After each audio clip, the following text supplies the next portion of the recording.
Ini dia kesaksian yang luar biasa. Karena Yeremia menangis. Kenapa Yeremia menangis? Apakah karena tadi saklarnya dimatikan? Wah, maka Yeremia dibawa keluar. Dan kesaksian ini hanya 2 menit. Kenapa 2 menit? Karena memang hanya 1 menit saja di awal 33 menit itu yang benar-benar banyak penontonnya. Dan tinggal setengah menit lagi. Pertanyaan untuk Opu Grace. Apa yang luar biasa pada diri Opu Grace hari ini? Itulah senyumnya mengatakan, hari ini dapat luar biasa dalam hidupnya. Dan puji Tuhan, ini rupanya sudah ke-2 menit. Terima kasih, saya kembalikan waktunya kepada yang lain. Belum bersaksi Opu Grace. Oh belum? Oh iya. Ini justru kesaksiannya Bapak. Iya, Jadi saksi enggak. kan saya bilang 18 GB itu 2,5 jam bisa direkam. Itu pengetahuan saya yang paling akhir ini. Kenapa bisa? Karena saya kosongkan 18 GB dari HP ini. 18 GB itu opung, karena ada juga yang belum opung di sini ya. Semua itu 2,5 jam. Dan yang luar biasa adalah karena itu semua 5 video opung, Ibu Nyonya apa? Ibu Marbun yang nanti akan jadi, kapan jadi opung? Belum ya? Segeralah ya. Nanti sebentar lagi Pak Opu saya seperti Grace juga. Tanggal 3 Desember ini 4 tahun. Nah, jadi saya teruskan kesaksian saya ini karena ini memang kesaksian saya karena Pak Amati bertanya. Kesaksian saya ini sepertinya hanya bagi diri saya saja. Bagi Opu Togu, tapi saya berkobar-kobar mau menjelaskan ini kepada semua orang yang mempunyai HP Android namanya. Karena kalau HP yang dulu tidak. Nah, itu yang pertama. Jadi, meskipun 5 video itu masing-masing 33 menit, itu tak banyak orang yang nonton. Karena begitu diunduh, langsung berhati-hati. Jadi, berapapun pulsanya, tak bisa. Nah, tetapi dengan yang 1 menit itu, kenapa berhati-hati? iya, berputar-putar gitu habis.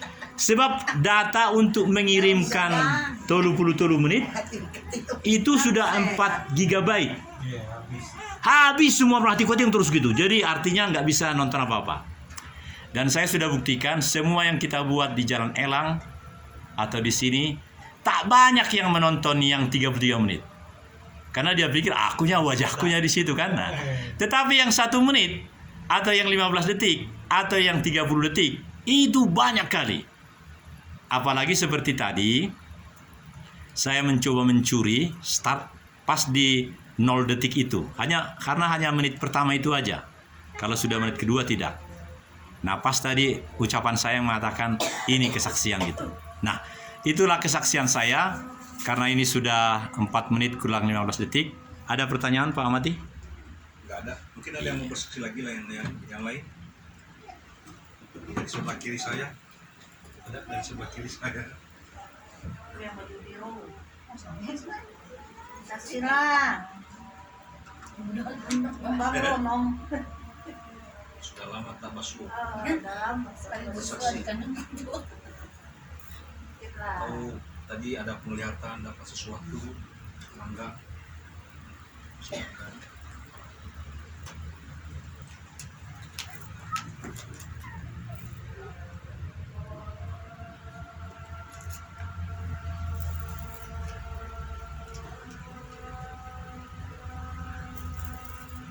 Dari Bu Marbun ada saksian. ada. Sehat-sehat aja.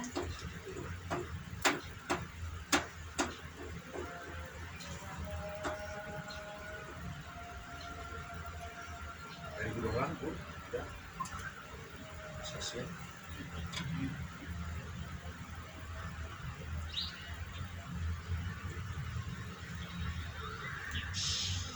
baik, ada?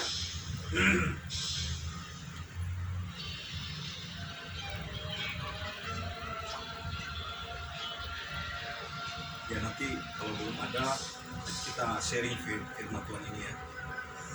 Kita ambil dari 1 Korintus 2 1 Korintus 2 ayat 6 sampai 10. 2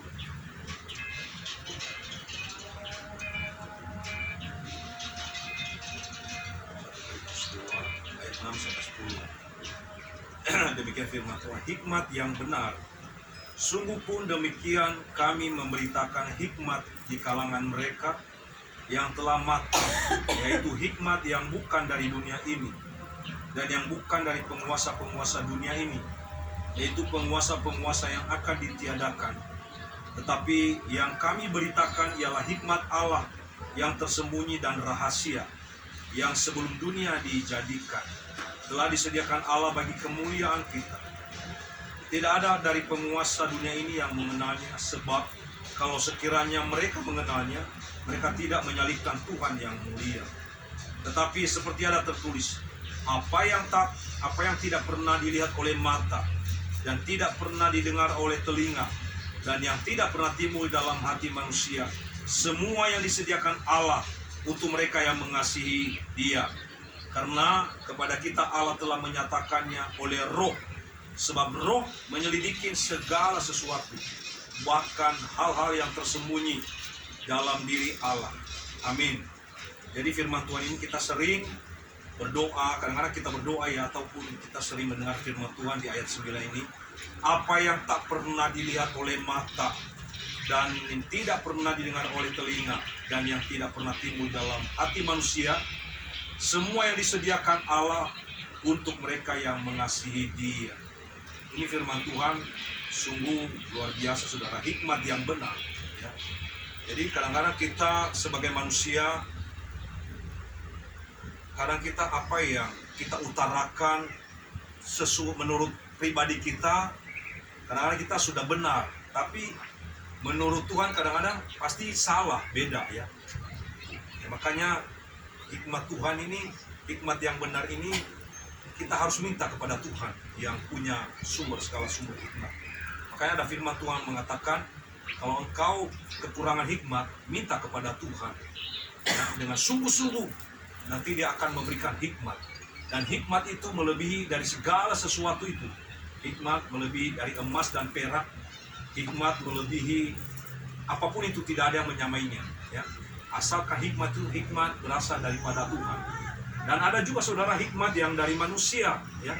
Orang yang pintar ya, orang pintar karena dia sering membaca buku ya, membaca banyak sekali bacaan berita-berita, akhirnya dia banyak pengetahuan yang dia dapat ya, dan dia utarakan hikmat lewat dalam pikirannya, dalam pendapatnya ya, dalam nasihatnya, karena dia banyak membaca-baca buku ya, buku orang pintar ya, apa istilahnya, peribahasa, semua banyak lah seperti itu ya.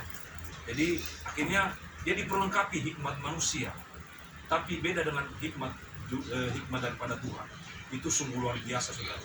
Kalau hikmat dari Tuhan itu melebihi daripada hikmat orang pintar, orang dunia. Kenapa? Karena itu berasal daripada Tuhan. Firman Tuhan mengatakan hikmat dari Tuhan adalah melebihi dari segala emas dan perak. Ya, berarti melebihi dari segala apa yang ada di dalam dunia ini ya. Tidak ada yang terselami. Hikmat Tuhan itu sungguh luar biasa saudara ya. Tuhan menciptakan langit serta segala isinya itu, Tuhan Dia berikan hikmat yang luar biasa ya. Dia memperkatakan jadilah terang, jadi itu hikmat daripada Tuhan. Apalagi terakhir Dia membentuk kita sebagai manusia ya. Hari ke-6 dan hari ke-7-nya Dia istirahat. Dia melihat ciptaannya betapa sungguh luar biasa ya.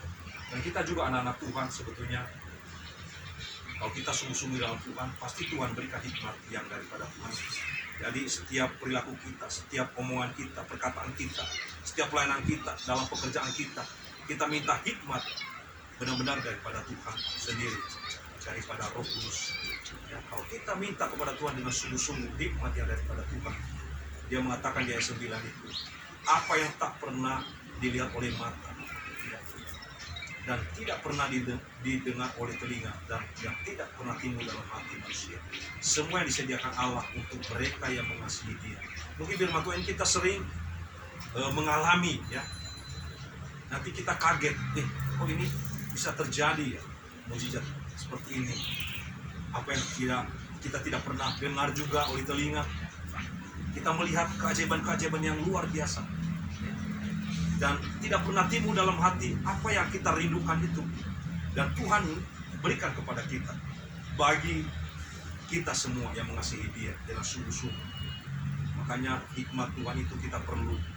Terlebih di dalam pelayanan kita, di dalam hidup ini, setiap langkah kita minta hikmat yang daripada Tuhan.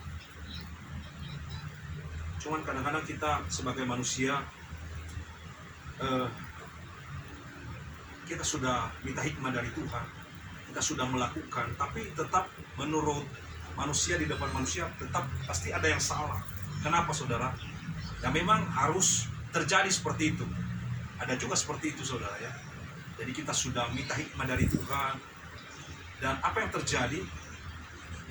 Ya menurut manusia, menurut daging manusia pasti ini berlawanan. Tapi kalau menurut roh, kalau hikmat yang daripada Tuhan itu pasti ada sukacita, ada damai sejahtera, ya. Dia menyatakan kemuliaan Tuhan. Bahkan di ayat 7, karena kepada kita Allah telah menyatakan oleh roh. Sebab roh menyelidiki segala sesuatu. Berarti kan Roh Kudus itu dia menyelidiki, dia tahu setiap apa yang kita kerjakan, yang kita lakukan, yang kita perkatakan di dalam hidup ini. Ya, roh itu adalah menyelidiki segala sesuatu di dalam hati kita, bahkan sampai ke lubuk hati kita. Sebelum kita berdoa juga, roh Tuhan itu dia udah tahu apa yang hendak kita minta kepadanya, apa yang hendak kita doakan.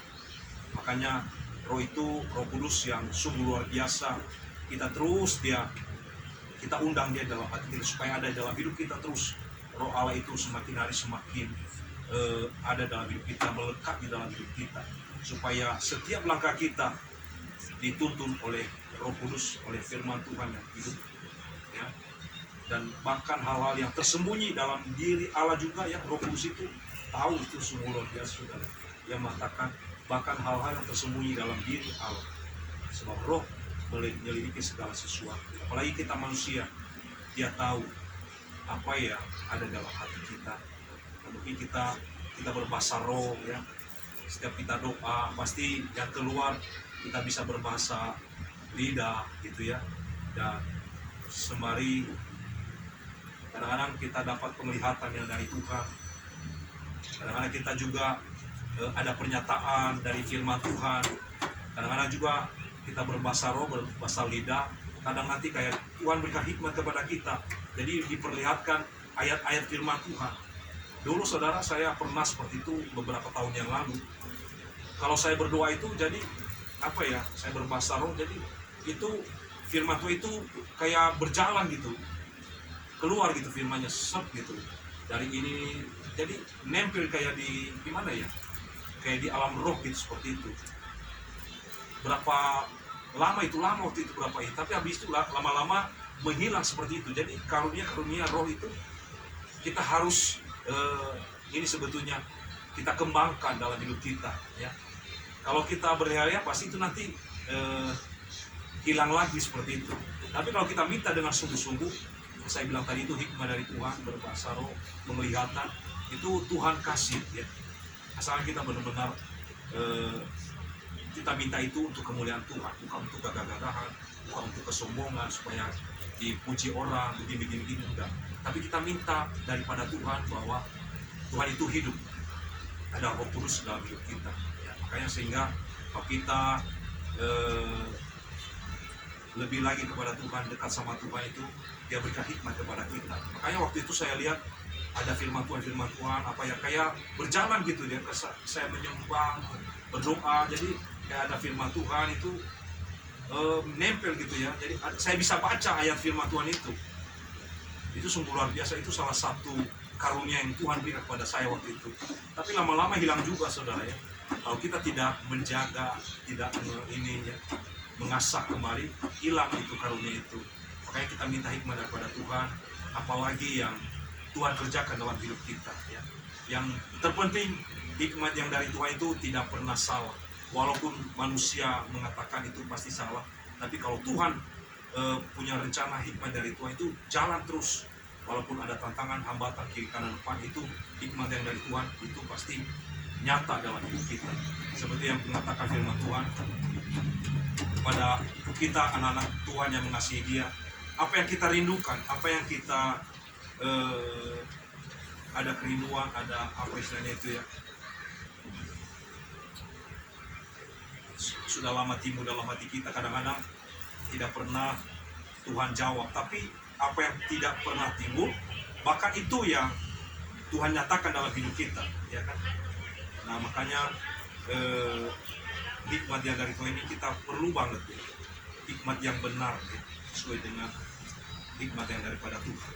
Itu hikmat yang bukan dari dunia ini dan bukan dari penguasa-penguasa dunia. Itu penguasa yang akan ditiadakan. Tapi yang dari Tuhan adalah hikmat Allah yang tersembunyi dan rahasia. Tadi dia bilang sebelum dunia dijadikan telah disediakan Allah bagi kemuliaan kita. Nah ini sungguh luar biasa, saudara.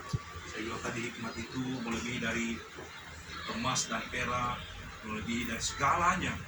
Yang mungkin seperti kita tahu bahwa Salomo yang diberikan hikmat kepadanya oleh Tuhan itu luar biasa ya.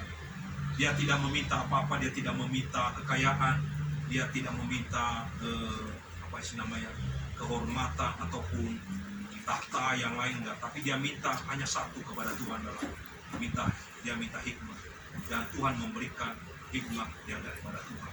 Dan sungguh luar biasa hikmat yang dari Tuhan lewat Salomo ini, waduh, sungguh dahsyat ya.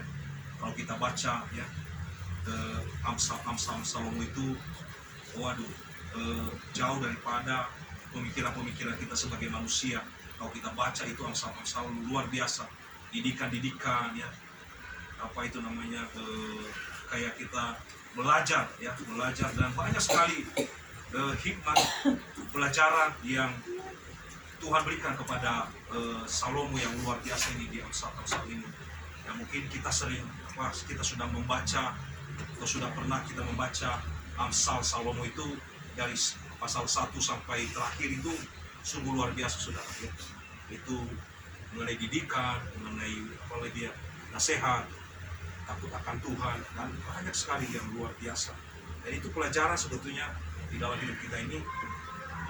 Kalau menurut saya mungkin dasar dalam segala sesuatu itu saya melihat di Amsal ya. Jadi coba kita lihat di ayat 1 dulu ya, Amsal itu. Amsal.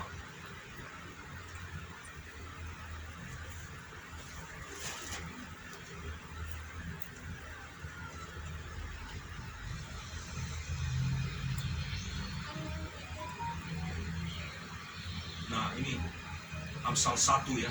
Tujuan Amsal ini, Amsal Salomo bin Daud Raja Israel, untuk mengetahui hikmat dan didikan, untuk mengerti kata-kata yang bermakna. Nah inilah tujuan hikmat ini, hikmat yang Tuhan berikan kepada Salomo. Itu pertama tadi, untuk mengetahui hikmat dan didikan, untuk mengerti kata-kata yang bermakna, untuk menerima didikan yang menjadikan pandai, serta kebenaran, keadilan, kejujuran, untuk memberikan kecerdasan kepada orang yang tak berpengalaman, dan pengetahuan serta kebijaksanaan kepada orang muda. Baiklah orang bijak mendengar dan menambah ilmu. Nah ini ayat 5 ini ya. Baiklah orang bijak. Kalau kita sudah mengatakan kita sudah bijak, nah baiklah orang bijak mendengar dan menambah ilmu. Dan baiklah orang yang berpengertian memperoleh bahan pertimbangan untuk mengerti amsal dan ibarat ya. Jadi perkataan dan teka-teki orang bijak. Nah yang pertama ini, nomor 1 adalah ayat 7 ini. Takut akan Tuhan adalah permulaan pengetahuan, tetapi orang bodoh menghina hikmat dan didikan. Berarti nomor 1 dalam hidup ini adalah takut akan Tuhan ya.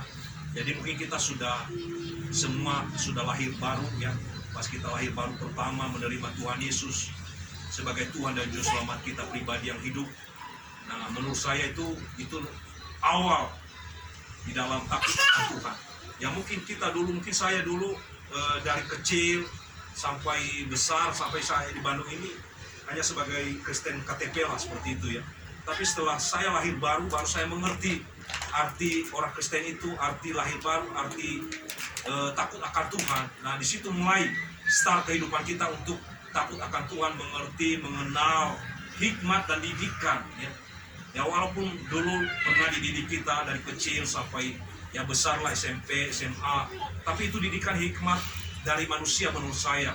Tapi setelah kita mengerti, setelah kita lahir baru, nah di situ ada hikmat dari Tuhan itu turun atas kita, atas saya. Di situ baru, oh iya begini ya, begitu ya. Jadi saya lahir baru itu di Bandung saudara ya. Dulu saya di Nias itu sebetulnya karismatik itu sudah ada ya, teman-teman saya waktu SMA juga mereka sering ikut-ikut ya pujian penyembahan seperti ini, tapi biasa-biasa saja. Ada yang tepuk tangan, sukacita, dan ada sharing-sharing itu dalam hati apa itu sih ya. Mereka tepuk-tepuk tangan, mereka sharing, tapi saya melihat hidup mereka, teman-teman saya, pergaulan mereka bagus sekali ya dalam perkataan tingkah laku mereka. Nah di situ saya baru ingat, oh iya ya, setelah saya di sini di Bandung waktu itu, oh yang kita kerjakan di Bandung ini mereka sudah melakukan di sana. Jadi ada pemuridan yang sungguh luar biasa yang Tuhan kerjakan buat mereka.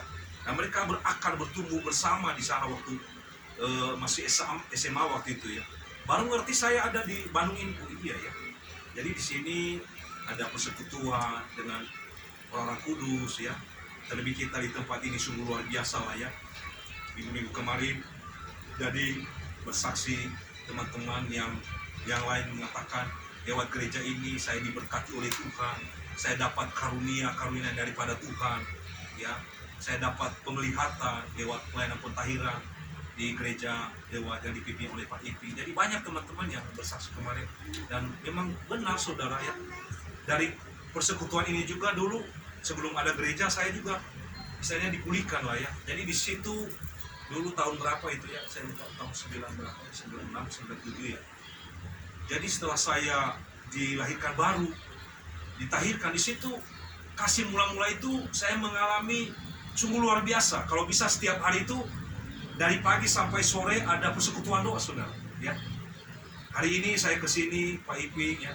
Terus kalau bisa besok ada lagi di mana saya ikut lagi dimanapun. Ya, ada doa lagi, ikut lagi. Pokoknya seminggu ini fit, seminggu full semua. Nggak ada yang saya lewati saudara ya. Kadang hujan ya. Pernah saya tinggal waktu itu di Soreang ya, beberapa tahun, dan perjalanan ke Bandung ya cukup lama dulu waktu itu ya. Apalagi kalau sekarang enak ya ada tol. Sekarang dulu itu angkot bisa ya 2 jam kalau macet ya baru nyampe di Bandung. Tapi itulah kasih mula-mula saudara ya. Itu tidak pantang semangat gitu ya. Hujan, karena hujannya besar. Nah itulah kasih mula-mula itu, aduh biarin aja hujan, yang penting saya datang ke persekutuan, datang ke KKR. Dulu itu sering ada KKR dari Paniko gitu ya, GBI. Di mana lagi saya ikuti seperti itu. Itu saya baru merasakan kasih yang mula-mula itu sungguh luar biasa. Jadi apa ya?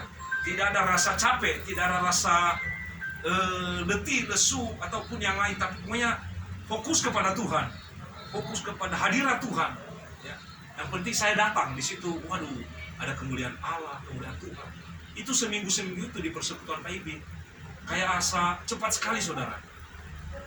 Atau kadang saya juga, aduh kalau bisa mah besok lagi lah, besok apa ya, ada kerinduan itu ya. Itu sungguh luar biasa. Mungkin masing-masing kita juga sudah mengalami kasih mula-mula yang dari Tuhan itu. Jadi misalnya apa ya, kalau bisa tiap hari ketemu ya, kita ketemu dengan Tuhan, hadirat Tuhan, menikmati Tuhan, lawatan Tuhan, dan dipulihkan saudara. Ya, itu roh kita menyala-nyala, menggebu-gebu gitu ya. Dan saya lihat walaupun banyak tantangan hambatan dalam pekerjaan ini, saya kasih waktu untuk bersekutu dengan Tuhan. Ya. Nah, memang kasih mula-mula ini kalau kita tidak menjaga, kita tidak berjuang, ya itu akhirnya kadang-kadang ya ada kemalasan, ya. Apalagi kalau ada pergumulan, ada apa sih namanya, ada problem, ada pekerjaan. Apalagi kalau kita sudah diberkati, kadang-kadang pasti lupa ya, pasti lupa. seminggu, 2 minggu, sebulan, akhirnya kita tertarik, kita ditarik sama kesibukan kita ditarik oleh berkat daripada Tuhan. Kita tidak ditarik oleh sama sumber ya, tapi karena dunia ini ya, kenikmatan dunia ini, berkat daripada Tuhan. Saya percaya di tempat ini kita bisa ada di tempat ini karena Tuhan ya. Tuhan tarik kita di tempat ini supaya kita bersekutu dengan Tuhan. Amin. Amin. Saya percaya itu saudara juga setiap hari Kamis ini juga bukan karena kuat gagah kita juga kita bisa ada di tempat ini karena Tuhan Dia tarik kita ya. Saya sendiri istilahnya tidak melewati ya.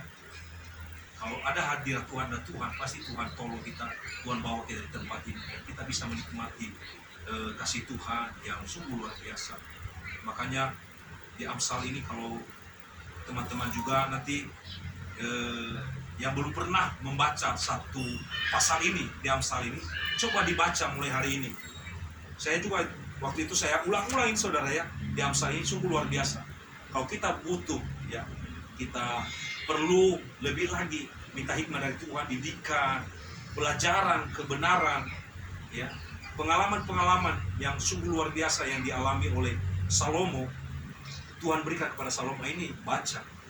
Dan saya percaya ini nanti karakter kita pasti pelan-pelan diperbarui hari lepas hari saudara.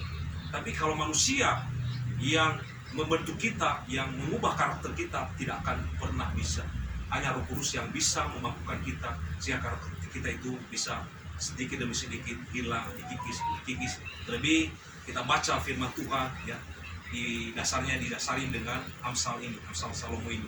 Dan sungguh luar biasa, banyak sekali hikmat-hikmat yang Tuhan berikan kepada Salomo, seperti nasihat dan peringatan ya. Kita kan butuh, sebagai manusia kita butuh nasihat, kita butuh peringatan supaya kita diingatkan, supaya kita tidak jatuh di dalam dosa, supaya kita tidak jatuh dalam lembah kekelaman. Makanya Tuhan itu berikan hikmat kepada Salomo supaya tidak jatuh. Tapi tetap aja juga saudara ya, Salomo tetap jatuh juga ya. Ya, jatuh di dalam apa? Istrinya juga banyak juga. Ada 1000 ya lebih ya. Itu sungguh luar biasa karena saking hikmatnya banyak sekali ya. Pintar juga gitu, seperti itu. Tapi kita ambil hikmat yang daripada Tuhan ya, yang sungguh luar biasa. Di ayat 1 ya, di ayat pasal 2 faedah daripada menuntut hikmat ya. Ini banyak sekali judul-judul yang luar biasa. Maka nanti itu berkat dari hikmat, ya ada berkat dari hikmat ya. Jadi setiap pasal itu ada judulnya ya. Nasihat untuk mencari hikmat. Jadi di dalam hidup ini saat ini kita butuh hikmat yang daripada Tuhan, bukan pelajaran-pelajaran yang dari dunia. Ya kadang-kadang